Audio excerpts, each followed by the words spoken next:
So guys, आज हम पढ़ेंगे matter in our surroundings. Matter, anything that occupy space and have mass is known as matter. Matter क्या है? Anything that occupy space, कोई भी ऐसी चीज जो स्पेस को घेरे और उसके पास मास हो, इज नोन एज मैटर। फिर हम पढ़ेंगे atoms, the smallest size particles known as atom. सबसे छोटे साइज के particle is known as matter, oh atom. फिर हम पढ़ेंगे कैरेक्टरिस्टिक्स ऑफ मैटर, कि मैटर के क्या कैरेक्टरिस्टिक्स होते हैं। Particles of matter have spaces between them. जो पार्टिकल्स होते हैं मैटर के, जैसे कि मैं आपको यहाँ पे ड्रॉ करके भी दिखा देता हूँ।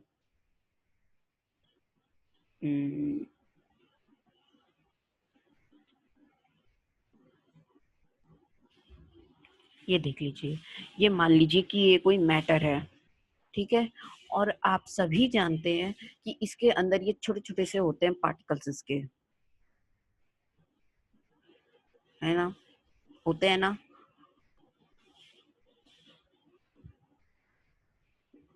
तो इनके बीच में स्पेसेस होता है। इन पार्टिकल्स के, जो ये एक एक पार्टिकल्स हैं, इनके बीच में स्पेसेस होते हैं। इनके बीच में स्पेसेस होते हैं। फिर सेकंड कैरेक्टरिस्टिक्स है, particles of matter are continuously moving. जो ये पार्टिकल्स होते हैं, जो अभी मैंने आपको ड्रॉ करके दिखाए थे, ये हमेशा मूव करते रहते हैं, ठीक है। फिर थर्ड कैरेक्टरिस्टिक्स है, particles of matter attract each other. जो ये पार्टिकल्स ऑफ मैटर होते हैं, ये अपनी अपनी ओर दूसरे पार्टिकल्स को आकर्षित करते हैं, अट्रैक्ट करते हैं, ठीक है। फिर अब हम उसके बाद पढ़ेंगे diffusion, the intermixing of particles on their own is known as diffusion. जो ये पार्टिकल्स होते हैं, जब खुद ही मिक्स हो जाते हैं अपने आप, जब खुद ही मिक्स हो जाते हैं अपने आप, ये नहीं कि कोई ह्यूमन कर रहा है, खुद ही मिक्स होते हैं अपने आप, उसे डिफ्यूजन कहते हैं। अब हम इसके कुछ पॉइंट्स भी पढ़ेंगे डिफ्यूजन के। Higher the temperature, higher the kinetic energy. अगर हम टेम्परेचर बढ़ाएंगे तो काइनेटिक एनर्जी भी बढ़ेगी। अब आप पूछ रहे होंगे कि काइनेटिक एनर्जी क्या होती है। जैसे कि मैंने अभी आपको इस कैरेक्टरिस्टिक्स में पढ़ाया था कि particles of matter are continuously moving. तो ये जो मूव करते हैं, जो मूव करने में ताकत लगती है, एनर्जी लगती है, उसे हम काइनेटिक एनर्जी बोलते हैं। जो ये मूव करते हैं, जैसे मैंने पढ़ाया था आपको, particles of matter are continuously moving. तो ये मूव जो करते हैं, उसमें जो एनर्जी गेन होती है, उसे हम काइनेटिक एनर्जी बोलते हैं। उसके बाद हम उसकी अभी डेफिनेशन भी बाद में पढ़ेंगे, लेकिन बाद में। फिर higher the rate of diffusion, इसका मतलब इसका ये आया है, the higher the temperature higher the kinetic energy and then higher the rate of diffusion, ठीक है। फिर हम पढ़ते हैं स्टेट्स ऑफ मैटर। ये तो आप बचपन से पढ़ते आ रहे होंगे, states of matter, solid, liquid and gas. अब हम उसके प्रॉपर्टीज भी पढ़ेंगे। सॉलिड्स की properties, solids have fixed shape, liquids have no fixed shape और gases have no fixed shape. Solids के पास एक फिक्स्ड शेप होती है, लिक्विड्स के पास कोई फिक्स्ड शेप नहीं होती और गैसेस के पास भी कोई फिक्स्ड शेप नहीं होती। उसके बाद हम पढ़ेंगे सॉलिड्स हैव डिफाइंड वॉल्यूम और लिक्विड, सॉलिड्स के पास डिफाइंड वॉल्यूम होती है, लिक्विड्स के पास भी होती है डिफाइंड वॉल्यूम और गैस के पास नहीं होती, नो डिफाइंड वॉल्यूम। सॉलिड्स के पास हाई डेंसिटी होती है, डेंसिटी का मतलब उसका भारीपन, वेट, मतलब वेट को तो हम नहीं कहेंगे, लेकिन उसका भारीपन की फोर्स कहेंगे हम उसे। लिक्विड्स के पास लो डेंसिटी होती है, मतलब हल्की, भारी, ये सब डेंसिटी कहलाती है। लिक्विड्स हल्के होते हैं और गैसेस बहुत ही ज्यादा हल्की होती हैं। फिर है सॉलिड्स हैव इंटरमॉलिक्यूलर स्पेसेस लो, जो मैंने आपको कैरेक्टरिस्टिक्स ऑफ मैटर में पढ़ाया था, कि जो उनके बीच में स्पेस होता है, दो पार्टिकल्स के बीच में जो स्पेस होता है, उसे इंटरमॉलिक्यूलर स्पेस कहते हैं। तो सॉलिड्स के पास तो कम होता है क्योंकि वो टाइटली क्लोज्ड पैक होते हैं, क्लोज्ड पैक्ड होते हैं, लेकिन उनके बीच में स्पेसेस होता है। सॉलिड्स में भी होता है, लिक्विड्स में तो होता ही है। इसमें है लार्जर देन सॉलिड, मतलब सॉलिड से ज्यादा, और गैसेस पे सबसे ज्यादा हाईएस्ट। फिर कंप्रेसिबिलिटी, कंप्रेसिबिलिटी सॉलिड्स पे सबसे ज्यादा होती है, लिक्विड्स पे कम होती है, और गैसेस पे सबसे ज्यादा कम होती है। देन हम उसके बाद पढ़ेंगे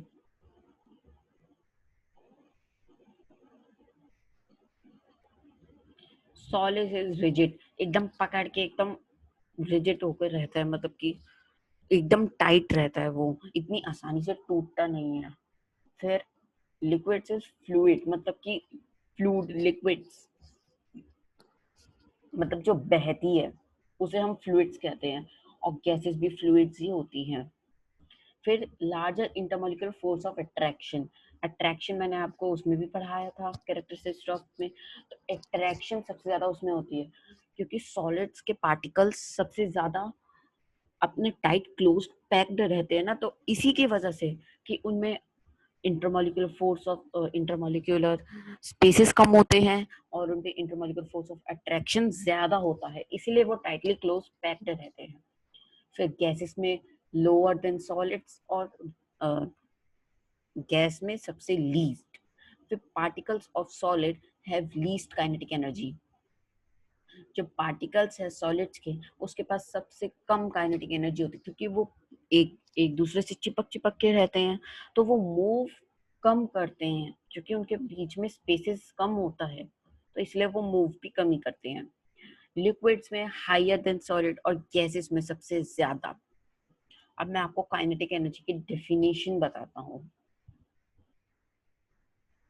डेफिनेशन क्या है? Energy that possesses by moving called kinetic energy, energy possesses by moving is called kinetic energy. ठीक है, अब हम कुछ गिव रीजंस पढ़ेंगे। The wooden table should be called a solid, why? Because क्योंकि सॉलिड्स के पास फिक्स्ड शेप और fixed volume होता है, और उसके पास हायर डेंसिटी भी होती है, भारीपन बहुत ज्यादा होता है, इसलिए वो सॉलिड कहलाता है। और उसके पास इंटरमॉलिक्यूलर फोर्स ऑफ अट्रैक्शन सबसे ज्यादा होता है, एक दूसरे को आकर्षित करने की शक्ति सबसे ज्यादा होती है, इसलिए उसके पास, इसलिए उसे सॉलिड्स कहा जाता है। फिर we can easily move our hands in air, but to do with a solids block we need a karate expert।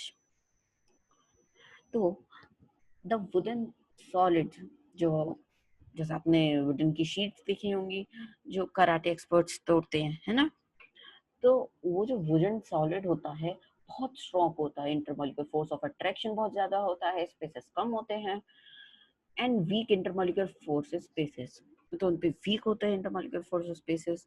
ठीक है, इसीलिए उस पे हमें कराटे एक्सपर्ट की जरूरत है क्योंकि वो ट्रेंड होते हैं कि एकदम से मारने पे। तो क्यों होता है ऐसा? क्योंकि उसके पास सबसे ज्यादा अट्रैक्ट करने की पावर है सॉलिड्स पे, और सबसे लीस्ट स्पेसेस, तो इसलिए वो टाइटली पैक्ड रहते हैं, तो वो इसलिए इतनी जल्दी टूट नहीं पाते हमसे। और यही गैसेस की बात करें तो गैसेस के तो पार्टिकल्स इतने दूर दूर रहते हैं, इतने दूर दूर, बहुत दूर रहते हैं, और उनमें स्पेसेस बहुत ज्यादा होता है, और उसकी जो फोर्स ऑफ अट्रैक्शन होती है वो भी बहुत बहुत कम होती है, लीस्ट ही मान लो, नेग्लिजेबल, ना के बराबर, ये भी मान सकते हैं। तो आप अपना हाथ ऐसे मूव करके देखिए, एयर में आप इजीली कर पाएंगे।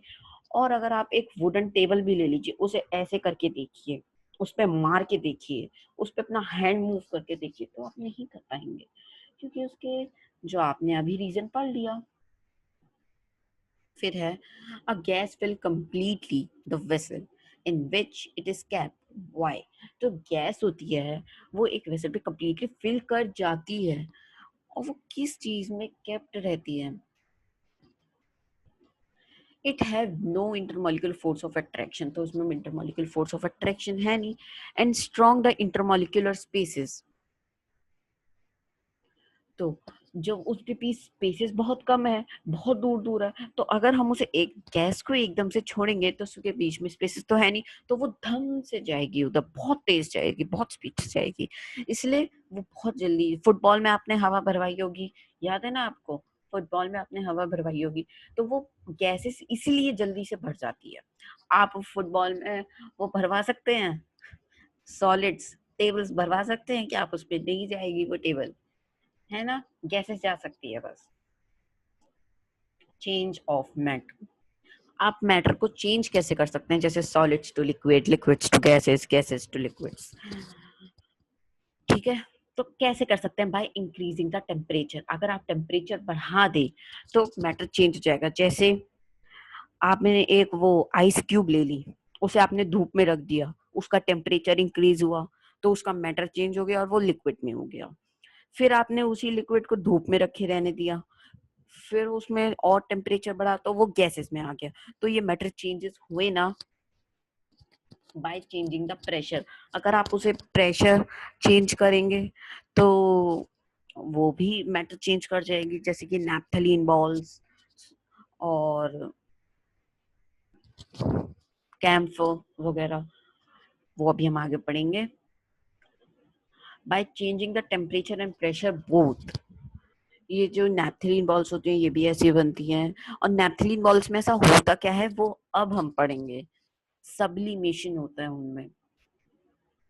The change of state directly solids to the gas without changing into liquid state or vice versa is known as sublimation।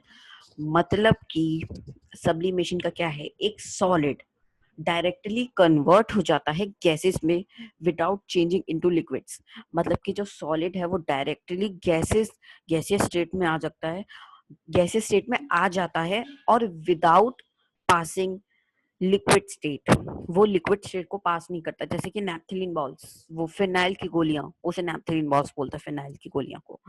तो अगर आप फिनाइल की गोलियां को बाहर रखोगे, आप बाहर रख के देखो उसे एटमॉस्फेयर में, तो आप उसे बाहर रखेंगे तो कुछ देर के बाद आप देखेंगे वो गायब हो जाएगी, और आप देखेंगे कि कोई भी लिक्विड उसने नहीं छोड़ा, कोई भी लिक्विड उसने भी नहीं छोड़ा, कि आप सोचे कि वो पिघल गई तो लिक्विड तो छोड़ना चाहिए था, लेकिन लिक्विड भी नहीं होता, तो ये उसमें सब्लिमेशन हो जाता है, वो सॉलिड्स थी और वो गैसियस स्टेट में कन्वर्ट हो जाती है, और वाइस वर्सा, मतलब कि ऐसे गैस टू सॉलिड भी हो सकता है और सॉलिड्स टू गैस में ही हो सकता है, ठीक है। उसके बाद है, अब हम कुछ क्वेश्चंस करते हैं। ड्राई आइज आपने बारे में सुना होगा, ड्राई आइज, ड्राई आइज क्या होती है and why is it called so, और उसे क्यों कहा जाता है ऐसा। Solid carbon dioxide is called dry ice, solid carbon dioxide को हम ड्राई आइस कहते हैं। Dry ice is store under high pressure and then solids carbon dioxide, CO2 लिखा है मैंने यहाँ पे, मतलब कि इसकी शॉर्ट फॉर्म लिखी है, get converted directly to the gaseous state on decrease of pressure. जैसे कि हमने अभी चेंज ऑफ मैटर में भी पढ़ा था, अगर हम उसमें टेम्परेचर बढ़ाएंगे या प्रेशर बढ़ाएंगे, चेंज करेंगे प्रेशर, तो उसका मैटर चेंज हो जाता है। ऐसे ही ड्राई आइस का होता है, हम उसमें अगर उसे प्रेशर कम करेंगे, प्रेशर कम कर देंगे, तो उसका जो है वो मैटर चेंज कर जाएगा। एंड ये जो यहाँ पे था, on decreasing of pressure and atmosphere without coming into liquid states, जैसे कि था सब्लिमेशन में जो आपने अभी डेफिनेशन पढ़ी। अब हम कुछ और डेफिनेशंस पढ़ते हैं। लैटेंट हीट ऑफ फ्यूजन, क्या होता है ये लैटेंट हीट ऑफ फ्यूजन, तो अभी मैं समझाता हूँ। Latent heat of fusion is amount of heat and energy, heat energy required to change 1 kg of solids into liquids at its melting point is known as latent heat of fusion। क्या होता है latent heat of fusion, कि वो heat और energy जो हमें 1 kg solid को, 1 kg solid को लगेगी, उसे सॉलिड टू लिक्विड्स में कन्वर्ट करने के लिए, 1 kg सॉलिड को लिक्विड में कन्वर्ट करने के लिए उसके मेल्टिंग पॉइंट पर तो हम उसे लेंटेन हीट ऑफ फ्यूजन बोलेंगे। अब आप मेल्टिंग पॉइंट पूछ रहे होंगे कि मेल्टिंग पॉइंट क्या होता है। मेल्टिंग पॉइंट वो होता है जिस जिस पॉइंट पे, जिस टेम्परेचर पे सॉलिड्स मेल्ट कर जाते हैं। जैसे कि ice cube, ice cube melt कर जाता है ना, मेल्ट ही तो करता है एक पर्टिकुलर टेम्परेचर पे। Am I right? ठीक है, अब हम पढ़ते हैं latent heat of vaporisation. Latent heat of vaporization is the amount of heat and energy required to change 1 kg of liquid into gas. It at its boiling point, not melting point, its boiling point is known as latent heat of vaporization. इसमें भी same ही होता है। latent heat of vaporization क्या होता है कि हमें वो अमाउंट हीट और एनर्जी का जो हमें 1 kg लिक्विड को गैस में कन्वर्ट करने के लिए इसके मेल्टिंग पॉइंट पे चाहिए होता है, वो लेंटेन हीट ऑफ वेपराइजेशन होता है। देन अब हम पढ़ेंगे temperature. The common unit of measuring temperature is degree Celsius. The melting point of ice on Celsius scale is 0, कि 0 डिग्री पे जो आइस क्यूब या कोई आइस होगी वो मेल्ट कर जाएगी। और the boiling point of water on Celsius scale is 100 degree, कि अगर आप किसी वाटर को 100 डिग्री पे बॉईल करेंगे तो वो गैस में कन्वर्ट हो जाएगी, वो बॉईल हो जाएगा। Then 3 types of temperature scales are Celsius scale for measuring temperature in everyday life. जो आप सेल्सियस स्केल्स में करते थे, जैसे आपको कभी बुखार आ जाता है तो आप सेल्सियस में ही नापते हैं ना। कभी कभार किसी जो डिजिटल यूज करते हैं उस पर फ़ारेनहाइट में भी आ जाता है। For measuring temperature in every life. फिर केल्विन स्केल आपने नहीं सुना होगा, kelvin scale is very common in these days. और फ़ारेनहाइट तो आपने कुछ कुछ ने सुना होगा, लेकिन केल्विन स्केल आपने बहुत बहुत कम, रेयर लोगों ने सुना होगा केल्विन स्केल। अभी मैं आपको इसका वो भी बताऊंगा कि हम सेल्सियस केल्विन से सेल्सियस में कैसे कन्वर्ट कर सकते हैं टेम्परेचर, और फ़ारेनहाइट से सेल्सियस में कैसे कन्वर्ट किया जा सकता है टेम्परेचर। तो temperature on kelvin scale is temperature on Celsius scale plus 273। मतलब कि अगर हमें किसी केल्विन स्केल के टेम्परेचर को सेल्सियस में कन्वर्ट करना है तो हमें उसका फॉर्मूला ये होता है कि K is equals to Celsius plus 273। मैं अभी आपको यहाँ पे लिख के भी दिखा देता हूँ कि कैसे होता है।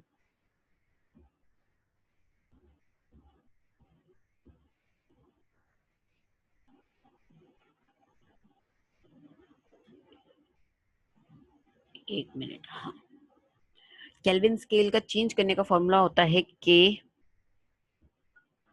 Is equals to Celsius plus 273। ये होता है केल्विन केल्विन स्केल को सेल्सियस में चेंज करने का फॉर्मूला। अभी हम इसको चेंज करना भी सीखेंगे, अभी मैंने बस आपको फॉर्मूला बताया है। और फ़ारेनहाइट का क्या होता है कि टेम्परेचर और फ़ारेनहाइट स्केल, तो यह फॉर्मूला आपका यहाँ पे लिखा हुआ है। Fahrenheit is equals to 9/5 multiply by Celsius plus 32। मतलब कि अगर हमें किसी फ़ारेनहाइट स्केल में टेम्परेचर दे रखा है और हमें उसे सेल्सियस में कन्वर्ट करना है तो हम ये फॉर्मूला लगाएंगे। Fahrenheit is equals to Celsius, Fahrenheit is equals to 9/5 multiply by Celsius is equal plus 32। ठीक है, अभी हम ये सब चेंज करना सीखेंगे। अभी आपको ऐसे समझ नहीं आएगा, हम ये सब चेंज करना भी सीखेंगे। उसके बाद ये देखिए फॉर्मूलेज है, ये रहा केल्विन स्केल का फॉर्मूला, ये K is equal to Celsius plus 273, और फ़ारेनहाइट का ये रहा 9/5 मल्टीप्लाई बाय सेल्सियस प्लस 32। अब हम इस सब को सेल्सियस में कन्वर्ट करेंगे।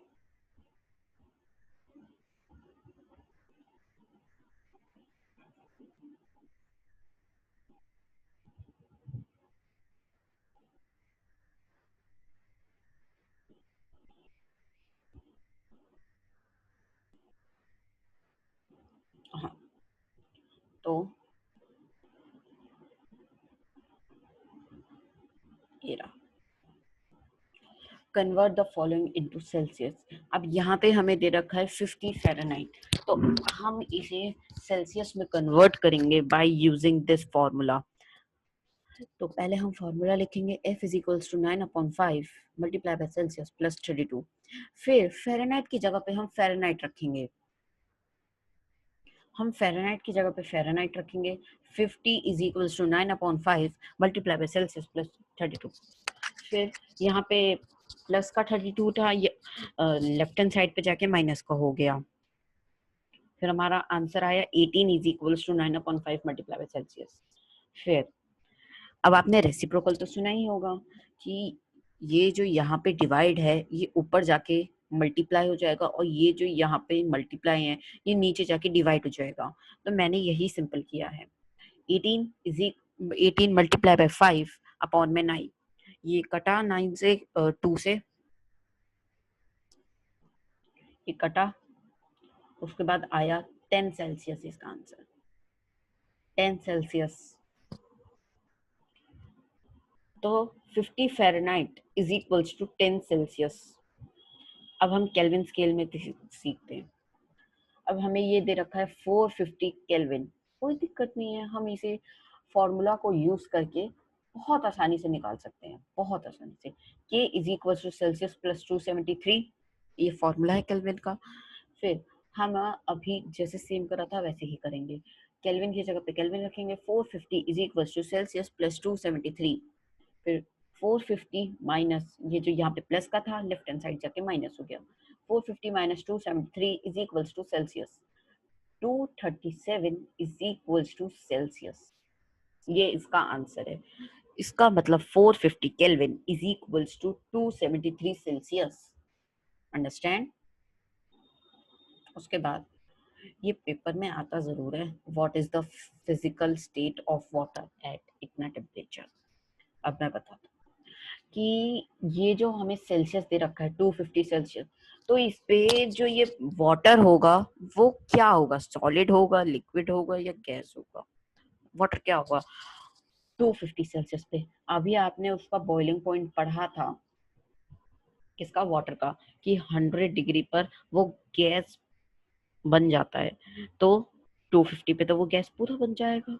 तो 250 सेल्सियस पर ये जो होगा वाटर वो गैस बन जाएगा।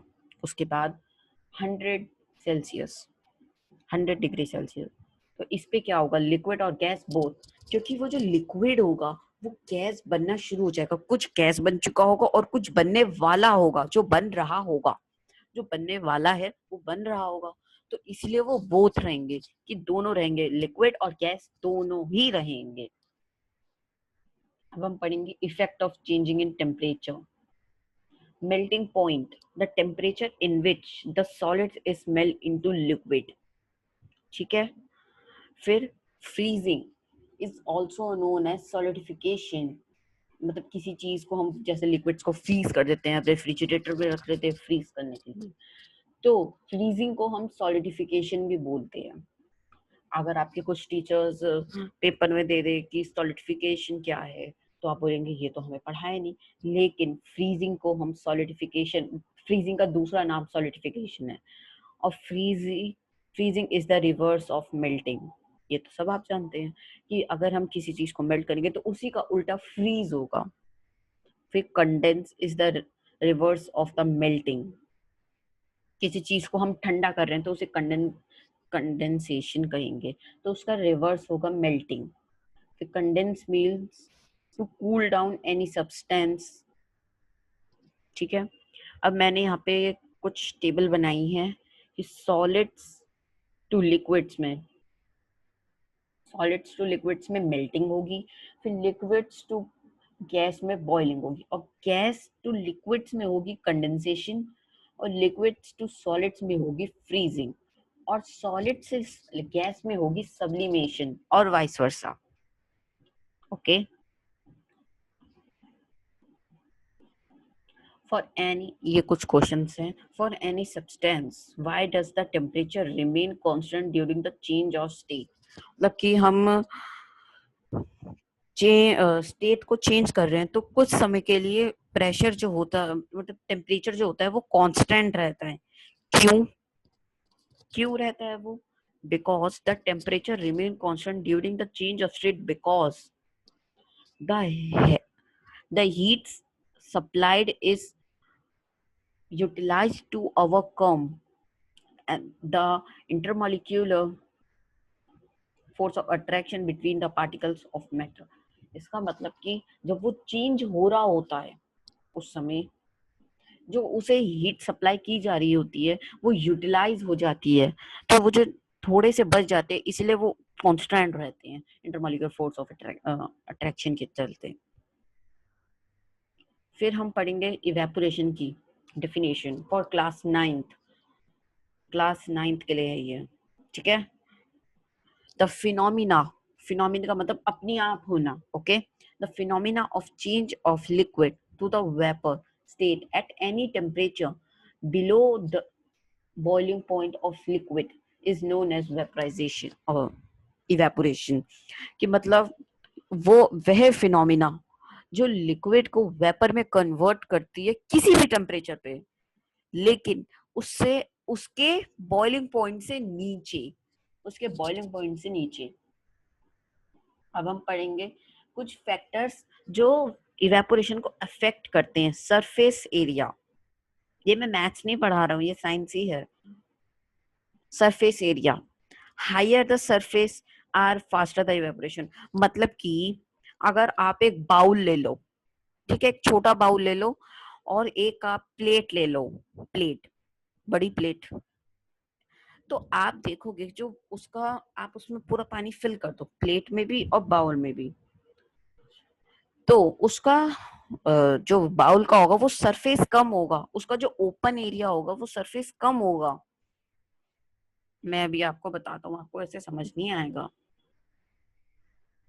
मान लीजिए कि ये एक बाउल है, ठीक है, just imagine for this year bowl, और मान लीजिए कि ये एक प्लेट है, ठीक है। तो ये देख रहे हैं कि इसका जो यहाँ पे आपने वाटर रख रखा है दिस साइड, ये दिस साइड जो आपने वाटर रख रखा है और यहाँ पे वाटर रख रखा है, तो जब यहाँ पे जो रेस पड़ेगी सन की, तो वो तो सारे पे पड़ेगी, सब में पड़ेगी ना। जो सन की रेस पड़ेंगी इस पे, तो वो तो सब में पड़ेंगी। और अगर हम एक बाउल की बात करें तो उसमें तो बहुत छोटे अमाउंट में पड़ेगी, क्योंकि उसका सरफेस बहुत कम है। ये जो सरफेस देख रहे हैं आप, ये जो आप सरफेस देख रहे हैं इसका, ये तो छोटा है, और प्लेट का देखिए कितना बड़ा सरफेस है, तो इसका ज्यादा इवेपोरेशन हो जाएगा रेदर देन बाउल। ठीक है। फिर है विंड स्पीड। आपने, आपकी मम्मी जब कपड़े धोती होगी, है ना, तो जब हवा होती है सबसे ज्यादा, तो उस दिन कपड़े,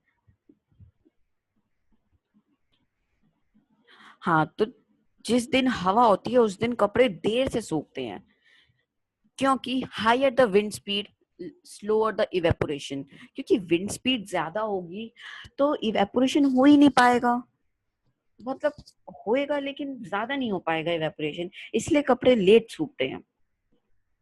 और अब कुछ टेम्परेचर, फिर तीसरा पॉइंट है temperature. Higher the temperature fast the rate of evaporation, ये तो सब आप जानते हैं, अगर आप टेम्परेचर बढ़ाएंगे तो इवेपोरेशन भी ज्यादा ही होगा। फिर है ह्यूमिडिटी। ह्यूमिडिटी मतलब कि वो हुमस, चिपचिपापन, है ना, वो higher the humidity slower the rate of evaporation, मतलब एक चिपचिपापन और नमी टाइप रहेगी उसमें एटमॉस्फेयर में, तो इवेपोरेशन भी कम ही होगा। उसके बाद, उसके बाद ये बहुत बहुत वेरी इंपॉर्टेंट है इवेपोरेशन एंड बॉइलिंग का डिफरेंस, बहुत इंपॉर्टेंट है। इवेपोरेशन का डिफरेंस क्या है? First point, in evaporation liquids convert into gases at any temperature. Boiling, in boiling liquids converts into gas at a fixed point, fixed temperature known as its boiling point. boiling point पे liquid boil होगा, लेकिन evaporation में तो हम कितना कोई भी temperature पे हो जाएगा। फिर evaporation depends on surface area, humidity, wind speed etcetera, जो मैंने अभी आपको फैक्टर्स बताए थे जो इवेपोरेशन को अफेक्ट करते हैं। और बॉइलिंग का क्या है? बॉइलिंग और vaporisation doesn't depends on surface area, humidity, wind speed, etc. Okay. फिर evaporation is a slow and silent process. Boiling, vaporization is a fast and violent process. ठीक है, इवेपोरेशन है, स्लो है, और वो एकदम शांत, मतलब कि चुपचाप से करती है, लेकिन मतलब कि बिल्कुल भी हल्ला मतलब नहीं बचाती, थोड़ा सा भी शोर नहीं होता। लेकिन बॉइलिंग में जल्दी भी होता है, लेकिन वो शोर नहीं मचाती है, थोड़ा आवाज भी आती है। फिर evaporation is a surface phenomena, जो अपने आप सरफेस पे हो जाती है। Vaporisation is a bulk phenomena, जो हमें खुद करनी पड़ती है टेम्परेचर बढ़ाकर। उसके बाद ये कुछ क्वेश्चंस हैं जो आपको और अच्छा क्लियर करेंगे। Why does evaporation cause cooling? जब इवेपोरेशन में जाते हैं तो उसके बाद कूलिंग हो जाती है ना। जैसे आप बाहर गर्मी से आ रहे हो और आप में पूरी स्वेटिंग हो रही है, फिर आप जाके सीधा एसी के आगे खड़े हो जाते हो। कुछ लोग होते हैं ऐसे जो एसी के जाके खड़े हो जाते हैं। फिर जब वो पूरा पसीना सूख जाता है, आपका स्वेटिंग सूख जाती है, तो आपको एकदम ठंडा ठंडा लगता है ना, तो वही इवेपोरेशन हो जाता है। उसके बाद वो कूलिंग होती है। तो evaporation is a endothermic process, that is the liquids absorb heat during evaporation. जो लिक्विड होता है वो हीट एब्सॉर्ब कर लेता है evaporation. When the evaporation liquid takes the required heat, जब इवेपोरेशन को लिक्विड इवेपोरेशन होता है, जो लिक्विड को रिक्वायर्ड हीट चाहिए होती है, तो वो अलग अलग पार्ट से हीट ले लेता है। मतलब आपके यहाँ यहाँ यहाँ यहाँ यहाँ यहाँ हीट है, और वो यहाँ पे एक सरफेस है, तो वो अलग अलग पार्ट से हीट ले लेता है। ऑन अदर हैंड, फिर from other part of the liquid the rest of the liquid cool. जो लिक्विड होगा उसे गैस बनने के लिए बहुत हीट चाहिए होती है, तो वो सारी हीट खींच के फिर गैस बन जाता है। तो जो बाकी का सरफेस बचेगा उसमें तो हीट बचेगी ही नहीं, क्योंकि वो सारी हीट लेके जाता है। तो उसके बाद क्या रहेगा? कूलिंग रहेगी, तो gets cool down. On the other hand, if the liquid take heat from the surroundings, it cooling its surroundings, it cools its surroundings. तो जो लिक्विड को चाहिए होता है वो बहुत ज्यादा चाहिए होता है हीट बनने के लिए, गैस बनने के लिए। तो उसके लिए क्या होता है कि वो सारी हीट लेके जाता है, लेकिन लेकिन जब वो सारी हीट लेके चले जाता है, तो उसके बाद कोई भी हीट बचती ही नहीं है। तो अगर हीट बचेगी ही नहीं तो उसके पास क्या रहेगा? कूलिंग ही रहेगी। Next question, why does the earthen pot keeps the water cool? तो अर्थन पॉट आप जानते होंगे। अर्थन पॉट वो मटका, मिट्टी का मटका है ना, जो गांव वाँव में देखा होगा आपने, मिट्टी का मटका, मिट्टी का मटका। तो उसमें जब आप पानी रखते हैं तो वो ठंडा हो जाता है। क्यों होता है? कभी सोचा है ऐसा? उसमें ठंडा क्यों हो जाता है? जब आप बोलते हो कि मम्मी मिट्टी का मटका लिया हो, उसमें पानी ठंडा रहता है, अब अपनी मम्मी या दादी दादा से सुनना कि वो उन्होंने मटके का पानी पिया है, तो उसमें देखना the earthen pot has the small pores. जो मिट्टी का मटका होता है ना, उसमें बहुत छोटे छोटे होते हैं। अब आप बोल रहे होंगे कि अगर उसमें पोर्स होते तो पानी निकलता क्यों नहीं है? क्योंकि वो बहुत छोटे होते हैं। जो वो पार्टिकल्स होते हैं ना लिक्विड के, उसे उससे भी ज्यादा छोटे होते हैं, इसलिए पानी बाहर ही नहीं निकल पाता। बहुत छोटे होते हैं, आपको नेक्ड आई से या माइक्रोस्कोपिक से भी नहीं दिख पाएंगे, इतने छोटे पार्टिकल्स होते हैं, इतने छोटे छोटे पोर्स होते हैं। इन दिस वॉल, मतलब उसकी जो वॉल में होते हैं ना वो छोटे छोटे pores, when water is poured, मतलब वाटर जब डाला जाता है उसके अंदर, तो in the pot some of the water is seep through this pores, मतलब कि वो जो छोटे छोटे पोर्स होते हैं ना उसमें पानी घुस जाता है, उसमें पानी घुस जाता है।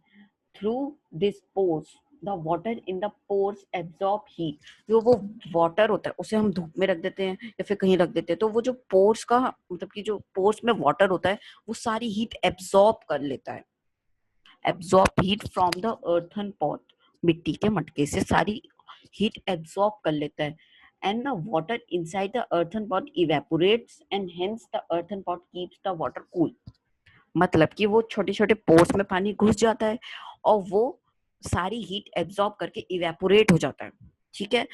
तो उस जगह पे अब हीट तो बची नहीं है, तो कूलिंग बची है, तो वो कूल से ही पानी ठंडा हो जाता है, उसी कूलिंग के चलते वो जो पानी होता है वो ठंडा हो जाता है, इसलिए होता है। Why does a desert cooler cools better on a hot dry day? आपने डेजर्ट कूलर कूलर सुने होंगे, डेजर्ट कूलर, तो वो जब हॉट ड्राई डे होता है तो बेटर कूलिंग क्यों देता है रेदर देन अ ह्यूमिडिटी सीजन, रेनी सीजन से ज्यादा, because during the hot day humidity humidity is low, क्योंकि जो हॉट ड्राई डे होता है उसमें ह्यूमिडिटी बहुत कम होती है, बहुत ही कम, नेग्लिजिबल, ना के बराबर, and the temperature is high, temperature high होता है तो contribution faster the rate of evaporation, तो उसके बीच में जब वो आपको हवा प्रोवाइड करता है, हवा देता है, तो उसके बीच में नमी तो रहेगी नहीं, अगर ह्यूमिडिटी नहीं है, चिपचिपापन नहीं है, नमी नहीं है, तो वो तो सीधा हवा आप ही के पास आएगी ना, नमी से तो टकराएगी नहीं, तो इसीलिए यही होता है कि हॉट ड्राई डे में आपके पास ज्यादा हवा आ जाती है। उसके बाद नेक्स्ट क्वेश्चन, तो थक क्या पढ़ाते हैं, what types of cloth should be wear in summer, हम समर में कौन से क्लोथ वियर करते हैं, पहनते कौन से हैं। अब आप पूछ रहे होंगे कि मैं ये कौन सा क्वेश्चन करा रहा हूँ, ये तो बच्चों का क्वेश्चन है, लेकिन ये बहुत वैसा सा क्वेश्चन है, क्या कहते हैं, ये दिखता सिंपल है पर है नहीं। We should wear cotton clothes during summer, ये तो आपको पता ही है, हम कॉटन क्लोथ्स पहनते हैं, because cotton is a good absorbment of sweat and exposes the sweat, और वो स्वेट जो है एब्जॉर्ब कर लेता है और वो इवेपोरेट कर जाता है जो स्वेट होता है, इसलिए, और वो स्वेट को जो है वो फैला देता है, तो इसलिए उसका लार्जर सरफेस एरिया हो जाता है, तो इवेपोरेशन भी फास्टर हो जाती है, इसीलिए, ठीक है। अब naphthalene ball disappear with time without leaving any solid, naphthalene ball phenyl की गोलियां सुना होगा आपने, डिसअपियर गायब हो जाती है with the time without leaving any solid, वो सॉलिड को क्यों नहीं छोड़ती, कुछ भी नहीं छोड़ती वो, ड्यू टू सब्लिमेशन, सब्लिमेशन हमने पढ़ा था ना, the change of solids directly into the gases not in the liquid state is known as sublimation. So because of the sublimation naphthalene was directly converted from the solids to gas, ठीक है, इसलिए। फिर एक और question, water at room temperature is a liquid, क्यों water जो है वो रूम टेम्परेचर पे लिक्विड क्यों रहता है, because it has a fixed volume but no fixed shape, fixed shape नहीं है, it has a density then lower than solid, okay, उसके बाद डेंसिटी सॉलिड से कम होती है लेकिन गैस से ज्यादा होती है। An iron almirah, an iron an iron almirah is a solid at a room temperature, क्यों, because it has a fixed shape and volume, it has high density, क्योंकि उसके पास fixed shape होती है और वॉल्यूम होती है, इसलिए उसके पास हाई डेंसिटी भी होती है। Why is ice at 273 Kelvin more effective in cooling than water at a same temperature?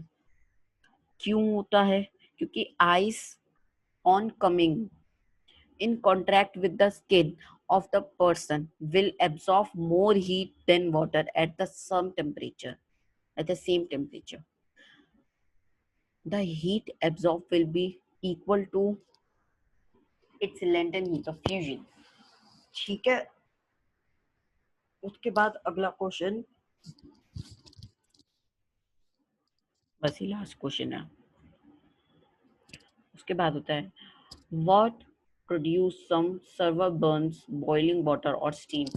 कि अगर आपके यहाँ पे कुछ गर्म, मतलब गर्म पानी गिर जाता है, तो सबसे ज्यादा गर्म, कुछ चोट लग गई आपके, मान लो चोट लग गई, तो उस चोट में अगर गर्म पानी गिर जाएगा तो वो ज्यादा इफेक्ट होगी, या फिर कोई बॉइलिंग मतलब कि गर्म स्ट्रीम होगी, मतलब कि स्टीम मतलब भाप, गर्म भाप ज्यादा इफेक्ट करेगी उस सीवियर बर्न को। तो क्या होगा, steam will cause server burns than boiling water.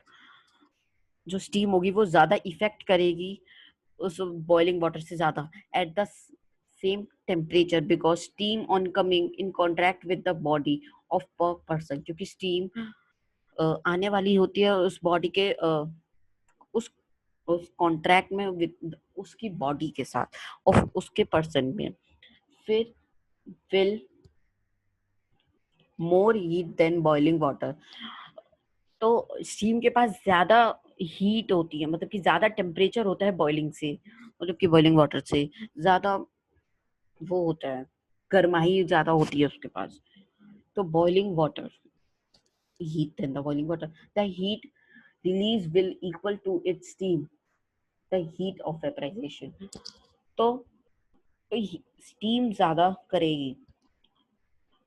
ठीक है, तो अभी आपको मैंने ये पूरा चैप्टर पढ़ा दिया है। अगर आपको मेरी ये वीडियो पसंद आई है तो लाइक, सब्सक्राइब और कमेंट जरूर कीजिएगा।